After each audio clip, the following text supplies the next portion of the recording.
text. So let's first look at chapter 12, verses 1 through 6. And can you change the slide for me real quick? Thank you. Chapter 12, 1 through 6. And a great sign appeared in heaven, a woman clothed with the sun, with the moon under her feet, and on her head a crown of 12 stars. She was pregnant and was crying out in birth pains, and the agony of giving birth. And another sign appeared in heaven. Behold, a great red dragon, with 7 heads and 10 horns, and on his head 7 diadems. His tail swept down a third of the stars of heaven, and cast them to the earth. And the dragon stood before the woman who was about to give birth, so that when she bore her child, he might devour it. She gave birth to a male child, one who is to rule all the nations with a rod of iron. But her child was caught up to God and to his throne, and the woman fled into the wilderness, where she has a place prepared by God, in which she is to be nourished for 1,260 days. So in this verse, the woman clearly represents the church. It is important to note 2 things. One, the church is the same in both the Old and New Testament. So the woman here is representing the church of the Old and the New Testament. So in essence, it's just the representation of the holy elect people of God. Second, that this image shows us that no matter how insignificant or small the church may look on earth, it is both powerful and radiant. So the woman being described is clothed in the sun and the moon under her feet, showing that she has a radiance and a foothold on this earth, that she is important to the earth. And that on her head are the crown of 12 stars, which 12 is also a representation of the church, being of the Old and the New Testament. The child here is clearly representing Christ in his birth and ascension, being born of the woman and in ascending. And the dragon, as it will clearly tell us in a second, but the dragon represents Satan. And his 7 crowns represents worldly dominion. So he has 7 crowns because he has dominion on the earth. And that the 10 horns, his destructive power, showing how strong and destructive he is. Can you change the slide for me? Thank you. So, from this whole section, we can see the dragon has always been there through the time of the Old Testament, trying to prevent the coming of Christ.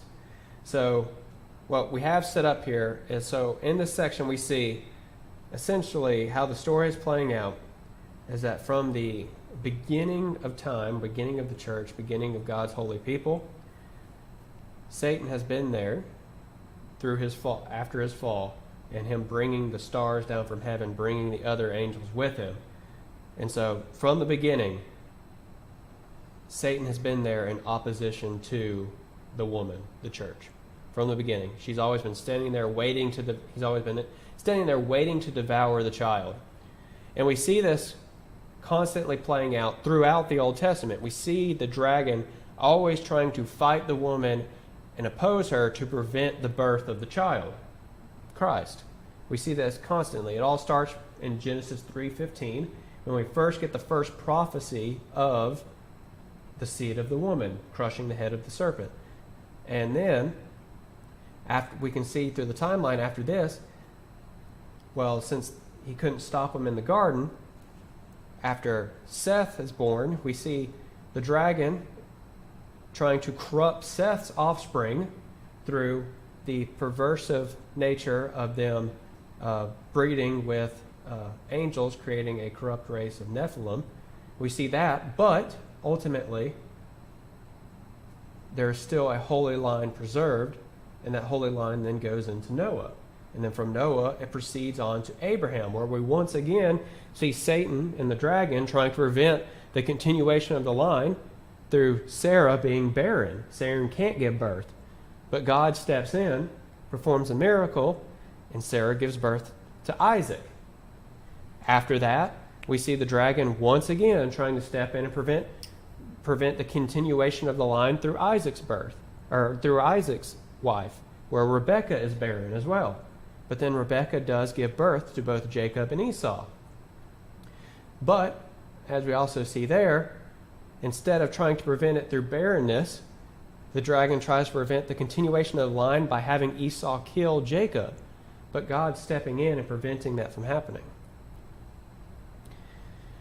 Can you change slides for me real quick? Thank you.